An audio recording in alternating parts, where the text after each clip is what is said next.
If you're listening to me because money has been stressing you out lately, I'd like you to relax for a minute.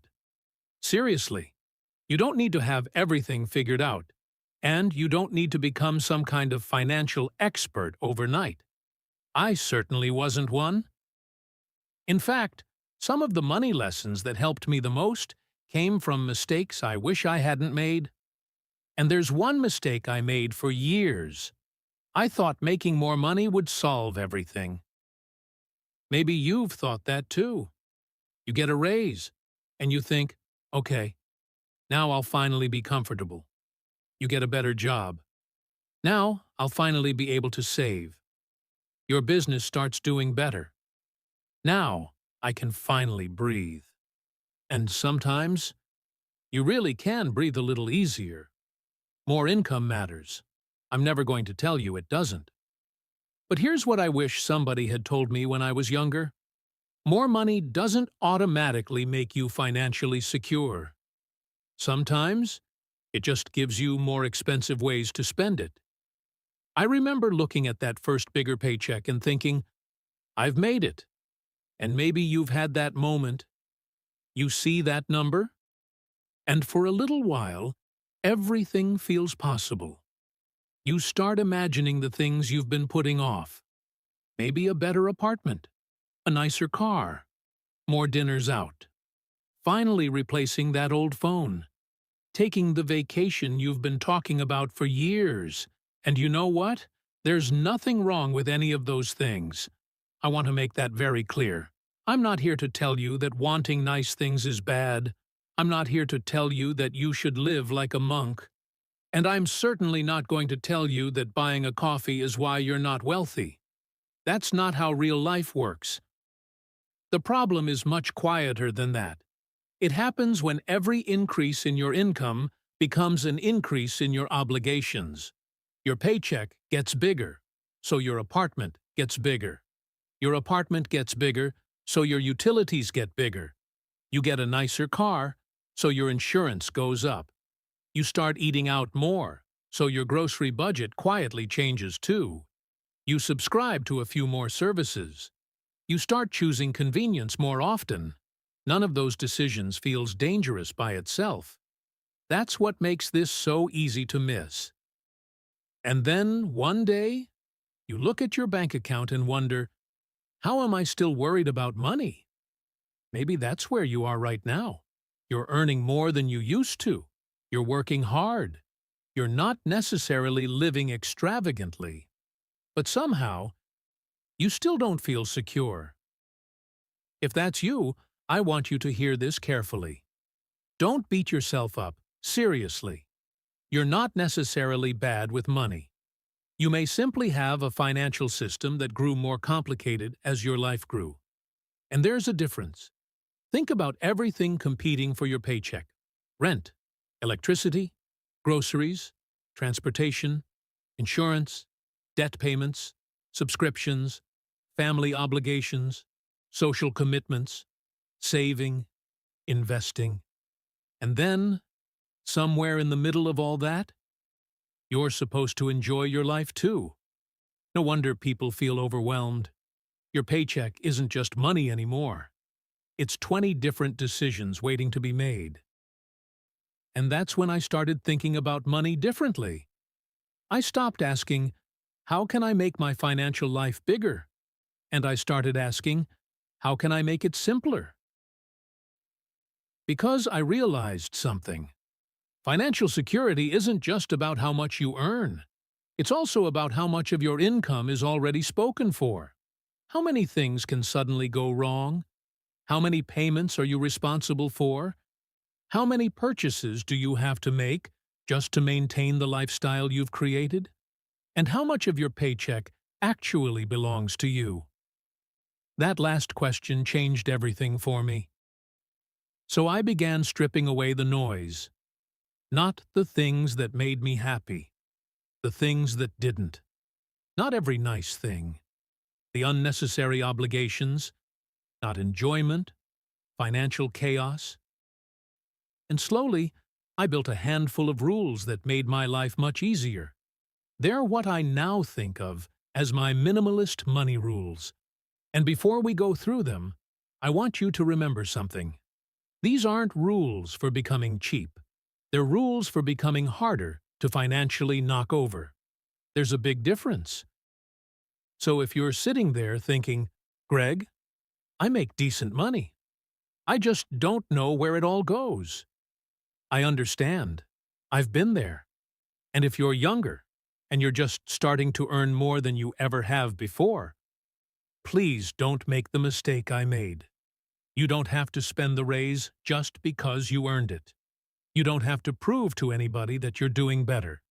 And you don't have to build a more expensive life just because you can afford one.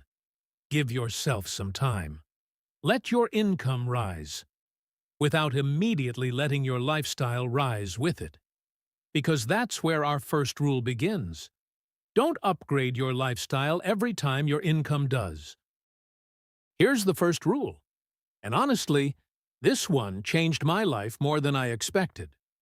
When your income goes up, don't immediately let your lifestyle go up with it. Let's say you get a raise of $1,000 a month. That's great. Celebrate it. Seriously, you worked for that money. But here's what I want you to try. Pretend the raise doesn't exist. Keep living the way you were living before the raise. If you were comfortable on your old income, stay comfortable. Don't immediately turn that extra $1,000 into a bigger apartment, a newer car, 5 new subscriptions, and dinner delivery 3 nights a week. Instead, give that raise a job. Maybe the first $500 goes straight into your emergency fund. Another $300 goes toward investing. And you can keep the remaining $200 for yourself. Now you're still enjoying the raise, but most of it is building something. And here's where it gets interesting. You do this for 1 year, and you've quietly created $9,600 in savings and investments. You didn't need another job. You didn't need to become obsessed with budgeting. You simply stopped allowing your lifestyle to consume your raise. And here's the part people don't talk about enough. The psychological benefit. When your income rises, but your expenses don't rise at the same speed, you start feeling something incredibly valuable. Margin. Margin means you can handle a bad month. Your car breaks down, you can handle it. Your hours get cut, you don't immediately panic. Your kid needs something unexpected, you have room. And suddenly, money isn't controlling every decision you make. That's the real goal. Not looking rich, being difficult to knock over. And there's another reason I love this rule. It protects you from something much more dangerous than an unexpected bill. Comparison. Because once you start earning more, people start treating you differently. Maybe your friends start going to more expensive restaurants. Your coworkers upgrade their cars. Your family assumes you can afford to help more. And suddenly, your lifestyle isn't being determined by what you want anymore. It's being determined by what everyone around you thinks you should be able to afford. And this is where I want you to try something. The next time your income increases, don't announce it. Don't immediately change your lifestyle. Don't let everybody know you suddenly have more money. Give yourself 6 months. 6 months where you simply watch. Watch your new income. Watch your expenses. Watch what you actually miss. And watch what you thought you needed, that you suddenly realize you don't. Because sometimes, what we call a need is really just a desire we've gotten used to. And once you give yourself enough distance from it, the desire loses its power. That's what happened to me. I used to think financial freedom meant being able to buy whatever I wanted. Eventually, I realized financial freedom was not needing to buy everything I wanted. So here's your homework. If you get a raise, a bonus, a better paying job, or a sudden increase in income, Freeze your lifestyle for 6 months. Keep your existing expenses. Automatically redirect the difference into savings, investing, or debt repayment. And after 6 months, decide what you actually want to change. Because if you still want the bigger apartment after 6 months, buy it. If you still want the nicer car, consider it. If you genuinely want the vacation, take it. Just make sure you're choosing it. Not your friends, not Instagram, not your coworkers, not the version of yourself you're trying to prove exists. You. Now, once you've stopped automatically upgrading your lifestyle, there's another problem that quietly creeps in.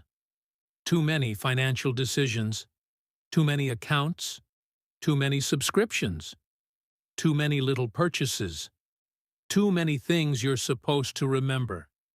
And eventually, you get tired. And when you're tired, you stop making intentional decisions. You start making convenient ones. You order the food. You click Buy Now. You keep the subscription because canceling it feels like work.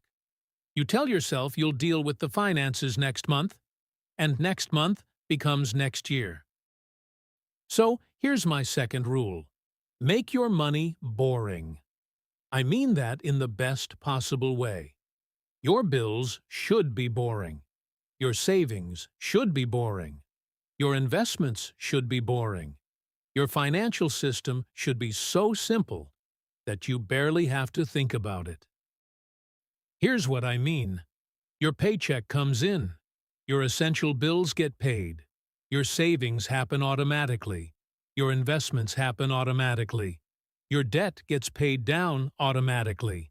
And then, you spend what's left. Notice what I didn't say. I didn't say, track every coffee. I didn't say, never eat at a restaurant. And I definitely didn't say, make yourself miserable. I'm trying to remove decisions from your life, not enjoyment. Because here's something I learned the hard way. You don't need more financial discipline if your system keeps asking you to use discipline. That's the trick. Build the system once and let the system do the work. Think about brushing your teeth. You don't wake up every morning and have a committee meeting about whether you should brush them. You just do it. It's automatic. Your money should have a few habits like that too. And there's one more thing I want you to automate. Your future self. Every time money comes in, pay that person first. Before the shopping, before the upgrades, before everybody else gets a piece of your paycheck. Let's make this practical. If you get paid twice a month, set up an automatic transfer the same day your paycheck arrives, even if it's only $50 or $100 or whatever number you can comfortably start with. The amount matters less than the habit. Then increase it whenever your income increases. You get a raise? Increase the automatic transfer. Get a bonus? Send part of it toward your future. Make the responsible choice, the easy choice. And here's the beautiful thing. After a while, you stop thinking about it. You don't feel like you're constantly sacrificing. You just start noticing that your savings account is growing. Your investments are growing. Your debt is shrinking. And your stress starts shrinking too. That's what I mean by boring. No dramatic stock picking. No constantly checking your account. No chasing the latest financial trend. No waking up every morning wondering whether you've finally become rich. Just a system quietly doing its job. And honestly, boring money is underrated. Because when your finances are boring, your life gets more interesting. So here's your second piece of homework. Open your bank account tonight. Look at every automatic payment, every subscription, every recurring bill, and ask yourself one question. If I had to set this up again today, would I still choose it? If the answer is no, cancel it. If you don't even remember why you subscribed, cancel it. If it costs you money every month but gives you almost nothing back, cancel it. You don't need to hate spending money. You just need to stop paying for things you don't value. Because that's really what minimalist money is about. It's not about owning nothing. It's not about never spending. And it's definitely not about being cheap. It's about making room for what actually matters. And once you've done that, there's one more question you need to ask. What happens to the money you finally managed to free up? Remember that money we just freed up? This is where I want you to be very intentional with it. Because the first instinct is usually, great, now I can invest more. And investing is important. But before you start worrying about becoming wealthy, I want you to become difficult to financially destroy. That's something I wish more people understood. Wealth isn't just about how high you can climb, it's about how far you can fall, without losing everything. So let's talk about the first layer. Emergency savings. Not because emergencies are exciting, they're actually incredibly boring. A broken car, a medical bill, a temporary loss of income, a broken appliance. Life has a funny way of sending you bills you didn't order. Your first goal doesn't have to be 6 months of expenses. Start with something that feels achievable. $1,000. Then build toward 1 month of essential expenses. Then 2. Then 3. Don't get distracted by somebody else's number. Build your cushion one layer at a time. And here's the important part. Keep that money boring. Don't invest your emergency fund in something you might need to sell during a bad market. Don't put it somewhere complicated. This money has one job: to be there when life gets weird. Once you've built that cushion, now we can talk about debt. And I'm going to say something that might sound obvious. You don't have to pay every debt at exactly the same speed. Some debts are simply more expensive than others. If you've got high-interest debt, that's usually where I would focus aggressively, because paying off a very expensive debt is almost like giving yourself a guaranteed return equal to the interest you're no longer paying. That's powerful. And unlike an investment, you don't have to hope the market cooperates. Once you've got breathing room, then you can start thinking longer term. Investing, retirement, building assets, creating money that doesn't require you to trade another hour of your life for every dollar. But here's another mistake I see all the time. People try to optimize everything. Which stock, which fund, which app, which strategy, which market. And they spend 6 months researching without actually building the habit. You know what I'd rather see? Someone who starts small, invests consistently, keeps their costs reasonable, learns along the way, and stays invested for years. Boring beats brilliant surprisingly often. And here's where the minimalist approach becomes really powerful. You don't need 10 different financial goals competing for your attention. You need a few priorities. Protect yourself, eliminate expensive debt, build assets, enjoy your life. That's it. Not 27 accounts, not a spreadsheet with 17 tabs, not checking your portfolio every morning, just a few priorities, repeated for a very long time. And I want to give you a very simple test. Imagine you lost your income tomorrow. Not forever, just for a little while. How long could your current life continue without going into panic mode? A week? A month? 3 months? 6? Don't judge the answer. Just find out. Because you can't improve what you refuse to look at. If your answer is 1 month, okay. Now you know. That's not failure. That's your starting line. Maybe you're already at 6 months. Great. Don't stop there just because someone online says you've made it. Your number should reflect your life, your responsibilities, your job stability, your family, your comfort level. Personal finance is personal. That's not just a catchy phrase, it's the whole point. So tonight, don't try to become wealthy. Don't try to fix everything. Just answer 3 questions. How much do I need to feel safe? Which debt is costing me the most? And how much can I consistently put toward my future? Write those 3 numbers down. Because once you know those numbers, money starts feeling a lot less mysterious and a lot more manageable. You know what I've learned after all these years? Financial security doesn't usually arrive with fireworks. There isn't a morning when you wake up and suddenly think, I've made it. It happens much more quietly than that.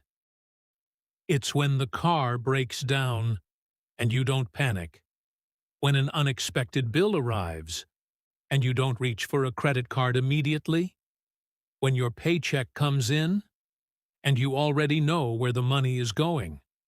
That's freedom. And maybe that's the real definition of being rich. Not the car, not the house, not the watch. The ability to sleep well because you know you're going to be okay.